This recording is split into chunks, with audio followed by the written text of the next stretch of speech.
섭리라는 그런 말씀의 제목을 가지고 우리 성도님들과 함께 은혜를 나누었으면 좋겠습니다. 우리 성도님들은 하나님의 음성을 들어보신 적이 있으십니까? 제가 이제 교회를 다니기 시작하면서 가장 먼저 궁금했던, 그리고 지금도 잘 풀리지 않는 수수께끼가 있다면 사람들이 어떻게 하나님의 음성을 듣고 또 그대로 행할 수 있는가 하는 그 질문의 해답이었습니다. 제가 만난 사람들 중에 일부는 진짜로 하나님의 육성을 귀로 들었다, 음성으로 들었다라고 말하는 분들도 더러는 있었고, 성경을 제가 살펴보니까 어떤 경우에는 꿈이나 환상을 통해서, 또 어떤 경우에는 선지자와 같은 하나님의 특별한 사람의 보내심을 통해서 듣기도 했다라고 말을 합니다. 그러나 우리가 지금 살고 있는, 특별히 이제 신약 시대 이후로는 완전한 하나님의 구속사가 기록되어져 있는 이 성경 안에 다 내용이 포함되어 있기 때문에 기록된 말씀 안에서 하나님의 말씀, 그 뜻을 알 수 있다라고 우리는 신학적으로 정의를 내렸습니다. 그래서였을까요? 제가 처음 하나님의 전에 들어와서 우리 교회 생활을 하면서 하나님의 음성을 듣기 위해서 저는 누구보다 사실 열심히 성경을 더 연구하려고 했고, 큐티 생활도 시작했던 이유, 그리고 또 그 궁금함이 더 커져서 신학교에 들어갔던 이유도 사실은 모두 다 하나님의 음성을 어떻게 하면 들을 수 있을까라는 그 궁금함 때문이었습니다. 특별히 제가 맡고 있는 중고등부와 청년부의 많은 아이들이 저에게 이제 친목을 좀 다진 후에 개인사를 나누면서 가장 많은 질문을 받게 되는 종류가 두 가지가 있었습니다. 목사님은 어떻게 하나님으로부터 목사라는 직업을 받을 수 있는 확신을 얻었습니까? 하는 것이 첫 번째 질문이었고, 목사님은 어떻게 사모님을 아내로 맞이하게 될 확신을 얻을 수 있었습니까? 라는 것이 두 번째 질문이었습니다. 저도 사실은 청년 때 가장 관심사가 두 가지였거든요. 직업하고 내 아내. 과연 어디에 있을까, 내님은? 정말 궁금했어요. 얼마나 궁금한지 이 머리 위에 좀 떠 있으면 좋겠다. 야, 심현우 아내 될 사람. 이렇게 떠 있으면 너무 좋겠다. 그래서 저는 그 궁금함이 너무나도 큰 나머지 같이 믿음의 공동체 생활을 하고 있는 여러 자매들을 바라보면서 혹시나 10년 후에 제가 내 아내가 될까? 저 여자가 내 아이의 엄마가 돼 있을까? 뭐 이런 여러 가지 그 쓸데없는 궁금함들도 있었습니다. 그런데 여러분, 목사에게 갖는 환상이 조금 있을 수도 있겠는데요. 부끄럽지만 저는 아무리 지금껏 생각을 해봐도 이 두 부분에 대해서 제가 하나님의 뜻을 알았기 때문에 목사가 되었다든지, 제가 하나님의 뜻을 확실히 알았기 때문에 내 아내를 아내로 맞이할 수 있었다라고 자신 있게 말할 수가 없었습니다. 정말 그랬습니다. 제가 목사가 된 것은요, 오해하지 마십시오. 순전히 그동안 저의 선택이라고 생각했습니다. 저는 제가 21살이 되던 때까지 중학교를 졸업밖에 하지 않았던 고등학교 중퇴자이자 게임 중독에 빠져서 아무런 소망과 비전 없이 살았던 전형적인 인생 포기자, 실패자였습니다. 그랬던 제가 더 이상은 이런 생활을 하면 안 되겠다라는 그런 위기감을 처음 느끼고, 그 온라인 속에서 빠져나와서 가장 먼저 교회를 찾아가서 인간관계의 폭을 넓혀야겠다는 그 꿈을 키우게 됐던 것은 하나님을 만나고 싶어서가 아니었습니다. 그 온라인 속에 컴퓨터 안에서만 늘 생활했던 저의 페인과 같은 생활을 청산하고 그나마 인맥을 좀 넓혀보고 싶어서, 친구를 좀 많이 사귀어보고 싶어서 가장 큰 교회였던, 아마 잘 아시는 계산교회를 선택하게 된 이유는 거기 있었습니다. 많은 친구를 만나고 싶었어요. 그때까지만 해도 하나님이 계신지 궁금하지도 않았고, 사실은 하나님이라는 존재가 있다면 내 인생을 이렇게 망가뜨릴 수 있는가에 대한 회의감과 원망도 있었습니다. 그랬던 제가, 그런 반항심 많았던 제가 수련회에서 처음 예수님을 만났습니다. 죄가 없었다고 생각했던, 나름대로 도덕적으로 잘 살아왔다고 자부했던 저에게 제 인생이 얼마나 망가지고 큰 죄인이었음을 주님께서는 깨닫게 하셨고, 그렇게 예수님을 만나서 가장 먼저 저에게 소망을 품게 하셨던 것은 목회자가 되는 것이었습니다. 그런데 그것은 하나님의 음성이 들려서 현우야, 너 목회자가 되라 라고 말씀하셨기 때문에 제가 그 길을 걸었던 것은 아닙니다. 나같이 비전 없이 오늘도 무의미하게 밤새 게임 중독에 빠져 있어 눈이 퀭하게 빨갛게 충혈되어 있는 그런 젊은 친구들에게, 혹은 대학 진학도 하지 못한 채 자신의 인생을 골방에서 죽치고 있었던 그 젊은 친구들에게 비전을 품게 만들 수 있다면, 소망의 꿈을 품게 만들 수 있다면 얼마나 좋을까 하는 그런 개인적인 소망 때문에 저는 목회의 길을 처음 들어가게 되었습니다. 어떤 이들은 운명의 짝을 만나면 다른 사람들은 보지 못하는 광채가 그 사람 뒤에서 번쩍이고 나기 시작하고 귀에서는 종소리가 울린다라고 말을 하는 분들도 있던데, 저는 아내를 처음 만났을 때 그냥 같이 있는 게 좋고 이야기하는 것이 즐겁긴 했지만, 그래서 이 여자가 내 아내가 될 것이다, 내 아이의 엄마가 될 것이다 라는 하나님의 뜻의 확신은 솔직히 없었습니다. 그래서 누군가가 저에게 목사님, 두 가지의 경우 모두 하나님의 뜻이 아니지 않습니까? 라고 묻는다면 저는 그럼에도 불구하고 그것은 하나님의 뜻이었다라고 말하고 싶습니다. 그 뜻을 확인할 수 있었던 때는 목사를 안수를 받았던 때도 아니었고, 결혼식장에 제 아내의 팔짱을 끼고 돌아서는 순간도 아니었습니다.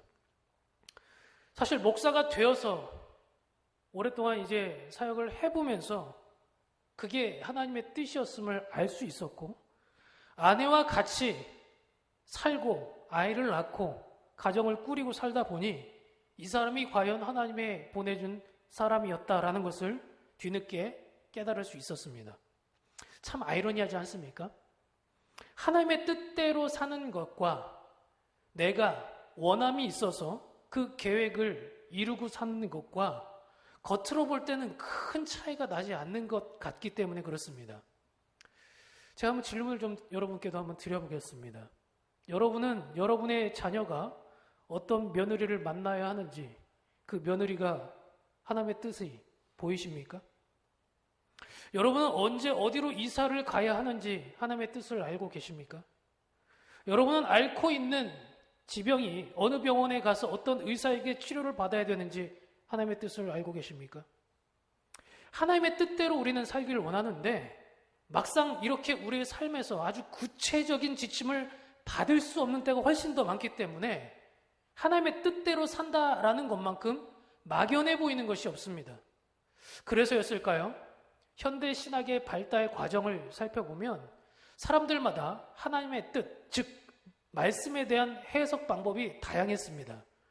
슐라이 에르메어라는 이 신학자는 우리가 가진 이 하나님을 알고 있는 신지식은 우리가 갖고 있는 감정에 의해서 해석된다라고 말했습니다. 일리가 있어 보이죠? 내가 기분이 좋을 때, 기분이 너무나 좋을 때는 하나님을 느껴요. 너무 좋죠. 천국이 내 안에 있는 것 같아요. 그런데 내가 조금 기분이 언짢고 일이 잘 풀리지 않을 때는 하나님의 존재 자체가 아예 느껴지질 않습니다. 그런가 하면 신정통주의 신학에서는 모든 말씀 중에서 특별히 나에게 와닿은 본문만 하나님의 말씀으로 받아들여야 한다라고 주장하기도 했습니다. 이것도 일리가 있어 보이지 않습니까?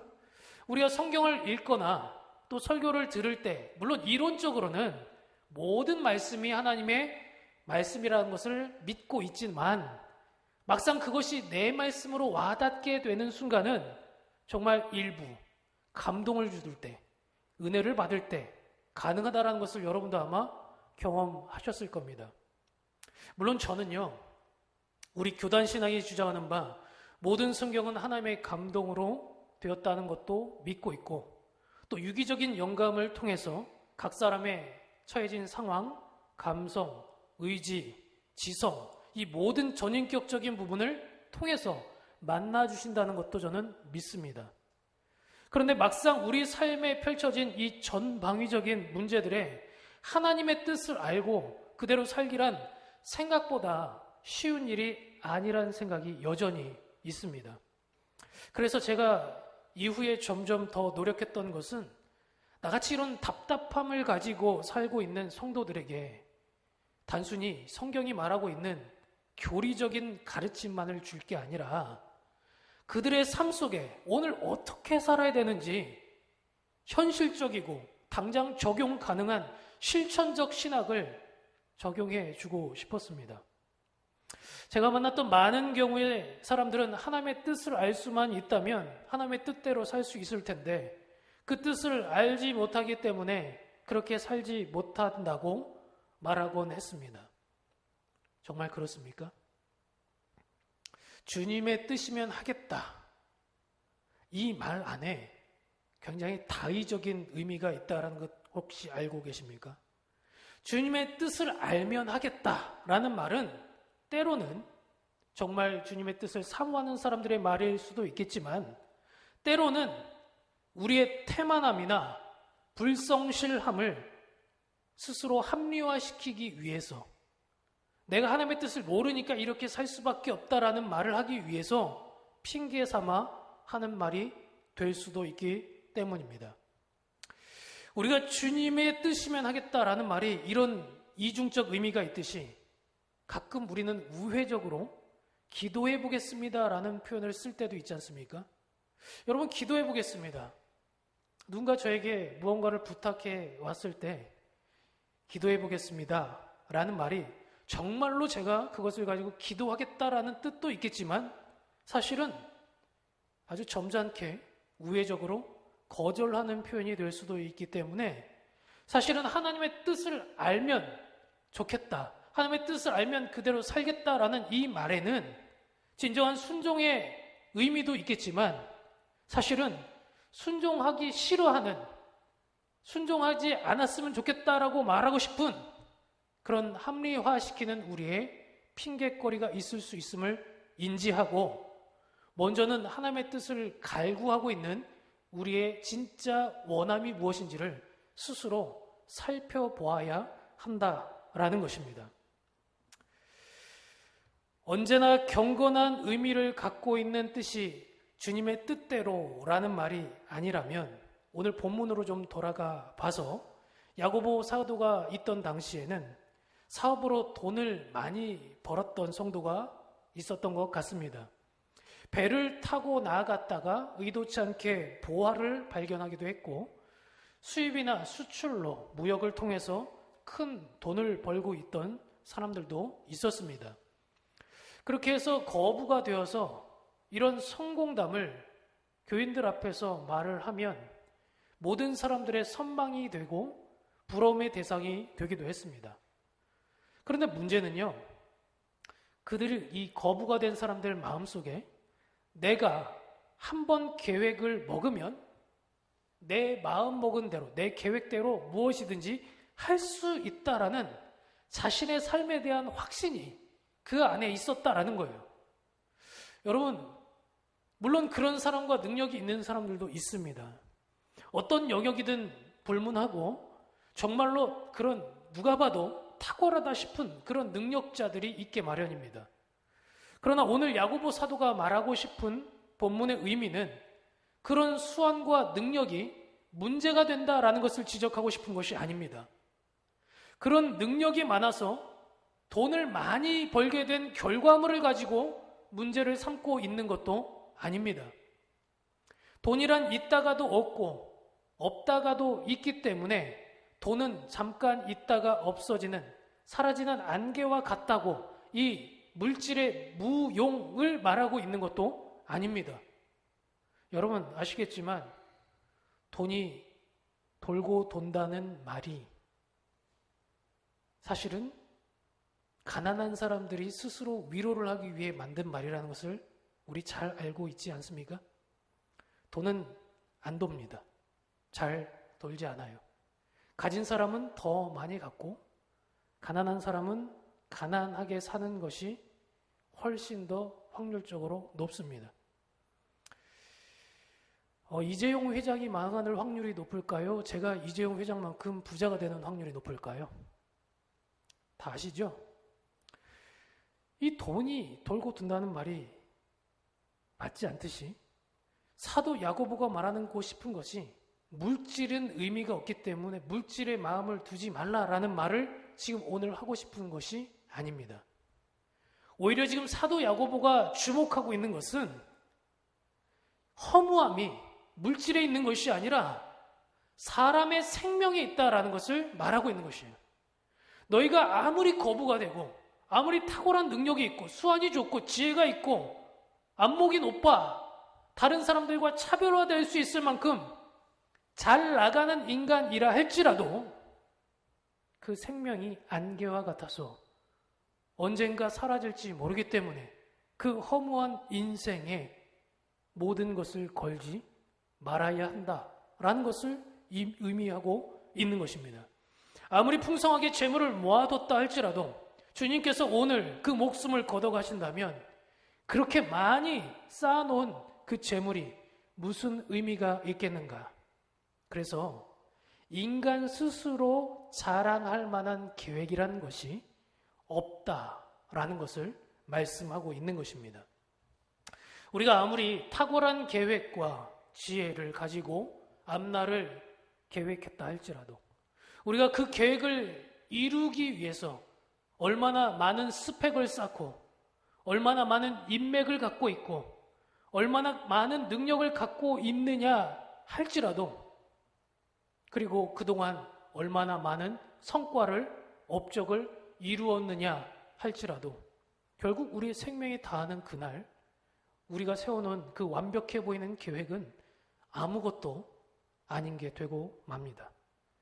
그래서 주님의 뜻대로 하겠다는 이 말은 주님께서 계획을 보여주시면 내가 그대로 나아가길 원합니다 라는 말이 아니라 실은 주님의 뜻대로라는 말은 지금 당장은 주님의 계획이 보이지 않지만 그래서 내가 가진 능력과 지혜로 당장 오늘을 살아가야 될 수도 있겠고 때로는 탁월한 능력과 지혜를 가지고 있어서 나의 계획이 성공을 불러왔던 적도 많이 있을 수도 있겠지만 하나님이 그 계획을 틀어보시고 아무리 내 완벽한 계획이 성공담이 있다 할지라도 그 뜻대로 틀어버리신다면 나는 별것 아니다라는 그래서 오늘 그 허무해 보이는 나의 인생의 계획을 내려놓고 하나님의 계획을 순종하며 나가겠다는 그 뜻, 그 신앙의 고백이 하나님의 뜻대로라는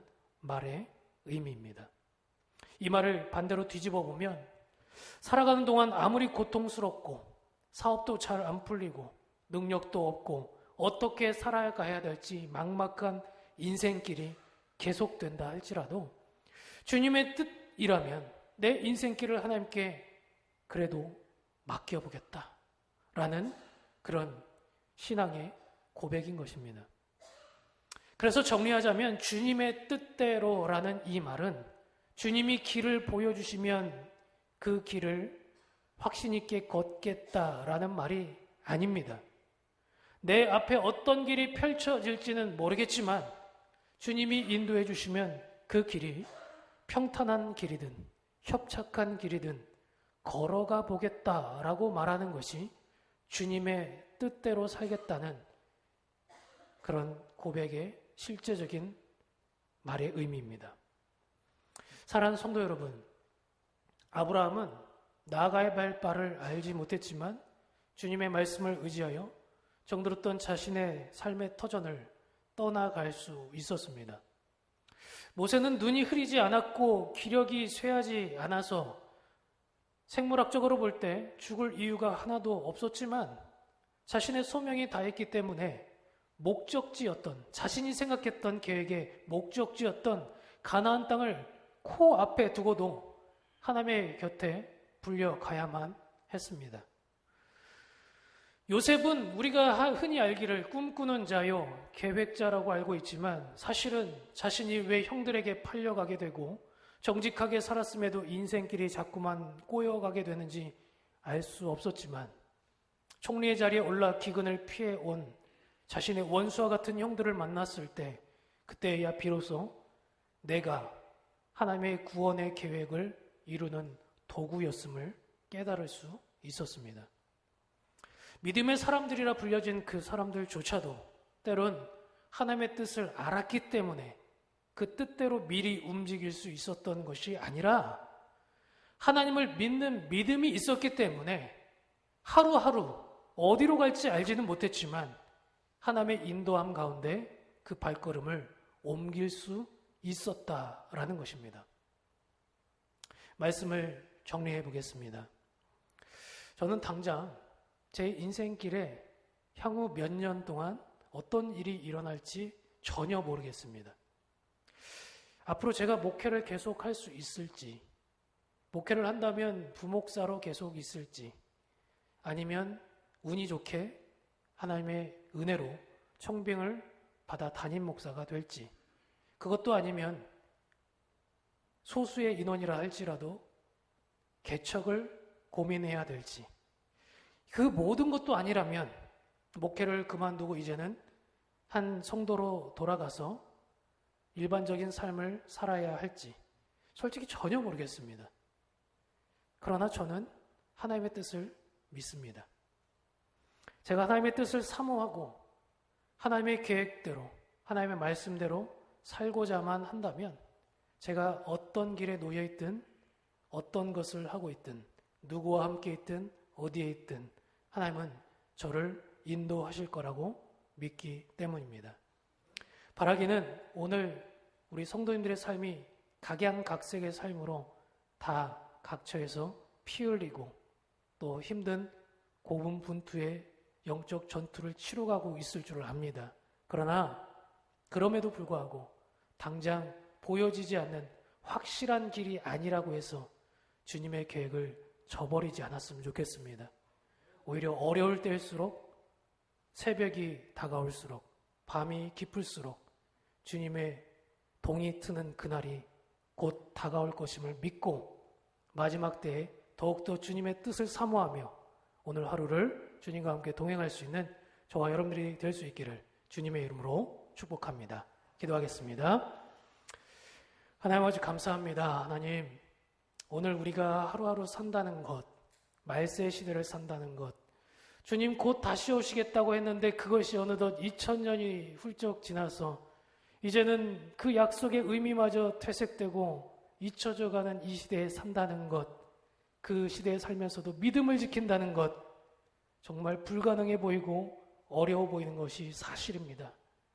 이제는 믿는다는 사람들도 교회를 떠나가고 하나님의 말씀을 떠나서 제 갓길, 자신이 가진 능력을 더욱더 사모하고 세상의 힘과 지혜를 의지하여 살고자 하는 것이 이 시대의 지혜로움이라고 얘기를 하고 있는 이 시대 속에서 어떻게 우리가 믿음의 지조를 지키고 살 수 있겠습니까? 하나님, 그럼에도 불구하고 역사는 반복됩니다. 믿음의 선조들에게 그러했던 것처럼 오늘도 우리와 함께 하고 계시는 그 하나님을 믿습니다. 믿기 원합니다. 오늘 우리에게 지혜 없어서 깨닫지 못하는 것들이 있다면 더욱더 나 스스로를 비춰보고 말씀을 더욱더 깊이 상고함으로 하나님의 뜻을 발견하고 알아갈 수 있도록 도와주시고, 비록 그 모든 것을 알지 못한다 할지라도 하나님의 선하심과 온전하심을 우리가 믿고 의지함으로 오늘 담대하게 한 걸음 한 걸음 앞날을 향해 달려갈 수 있는 우리 개성의 모든 식구들 다 될 수 있도록 주님 함께하여 주시옵소서. 예수님의 이름으로 감사하며 기도합니다. 아멘.